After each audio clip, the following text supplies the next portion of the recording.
તો દિલ્હીમાં શાળાઓને બોમ્બથી ઉડાવી દેવાની ધમકી મળી છે। 20થી વધુ શાળાઓને બોમ્બથી ઉડાવવાની ધમકી મળી છે।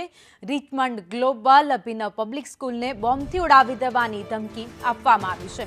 ફાયર વિભાગ અને દિલ્હી પોલીસ દ્વારા તપાસ હાથ ધરવામાં આવી છે। તો છેલ્લા 6 મહિનામાં અનેક જગ્યાએ દેશમાં બોમ્બથી ઉડાવી દેવાની શાળાને સ્ટેડિયમને ધમકી મળી ચૂકી છે। હોસ્પિટલોને પણ ધમકી આપવામાં આવી છે। ત્યારે વધુ એકવાર દિલ્હીમાં શાળાને બોમ્બથી ઉડાવી દેવાની ધમકી આપવામાં આવી છે। રિચમન્ડ સ્કૂલ છે જેને બોમ્બથી ઉડાવી દેવાની ધમકી આપતાની સાથે જ પોલીસ દોડતી થઈ ગઈ છે। અલગ અલગ ટીમો બનાવી તપાસ હાથ ધરવામાં આવી છે। તો આ સાથે જ ફાયરની ટીમ અને બોમ્બ સ્ક્વોડ પણ ઘટના સ્થળે પહોંચી ગઈ છે। તપાસ દરેક ખૂણે ખૂણે કરવામાં આવી રહી છે। કોઈ પણ ભૂલ ન થાય, કોઈ પણ ચૂક ન રહી જાય તેનું ખાસ ધ્યાન રાખીને શાળાઓમાંથી બાળકોને ઘરે મોકલી દેવામાં આવ્યા છે અને અત્યારે તમામ ટીમો કામે લાગી ગઈ છે।